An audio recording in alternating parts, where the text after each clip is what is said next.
أشرقت نفسي بنور من فؤادي حينما رددت يا رب العباد وانتشت روحي وصار الدمع يجري يا إلهي خذ بقلبي للرشاد.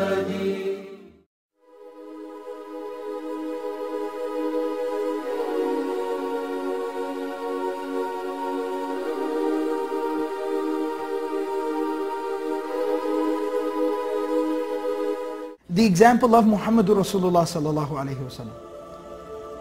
Did he ever hold anyone's past against him? Never did. Never did. Too many examples to list on here. Wahshi. Wahshi is the man who assassinated the uncle of the Prophet sallallahu alayhi wasallam.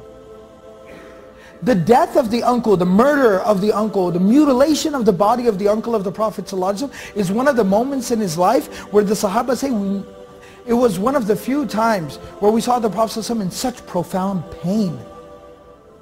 Like he was crying.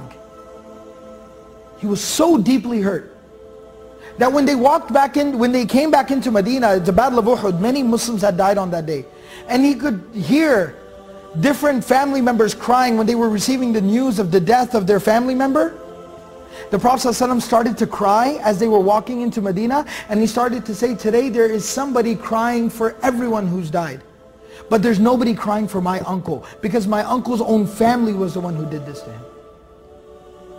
That's how much pain he felt. But the man who carried out the assassination, the hit on Hamza radiallahu anhu, Wahshi, not only does the Prophet ﷺ not hold a grudge against him, but the Prophet ﷺ is the one who is having letter after letter after letter sent to Wahshi. Tell Wahshi to become Muslim. Tell Wahshi to change his life. Tell Wahshi that he should accept Islam. Tell Wahshi that Allah will forgive him. That's how merciful the Prophet ﷺ was. That's how willing he was to overlook people's past. Hind, the woman who hired Wahshi to assassinate Hamza radiallahu anhu.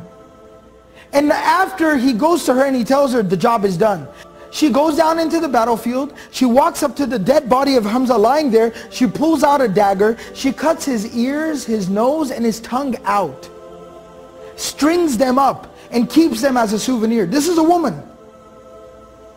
She then takes the dagger, puts it in his body, rips his body open, pulls out his internal organs and mutilates his body. This is a woman. She takes his clothes and rips his clothes off and completely exposes his body. A woman who did this. That's how much he hated the Prophet ﷺ. And that's how horrible, what a horrible act she had done to the Prophet ﷺ and his uncle. But on the day of Fatih Makkah, the Prophet ﷺ doesn't do anything to her. And when she comes to the Prophet ﷺ to accept Islam, ahlan wa sahlan, marhaban bikum. He welcomes her, gives her the shahada, allows her to become Hind radiallahu anha. A companion, a female companion of the Prophet ﷺ. And the stories go on and on. Ikramah, the son of Abu Jahl, same thing. Khalid ibn al-Walid, the architect of the killing of dozens of Muslims on the day of Uhud. All of these people, they were embraced with open arms. And they were made to be close to the Prophet ﷺ, and he accepted them as they were. And that's not all, those are people that did something against him, even people who were just bad people in society. The Prophet ﷺ embraced him with open arms.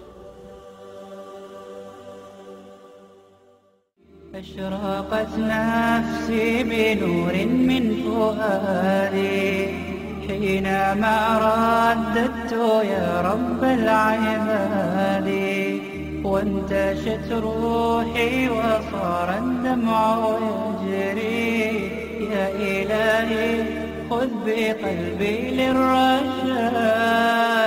أشرقت نفسي بنور من فؤادي حينما رددت يا رب العباد وانتشت روحي وصار الدمع يجري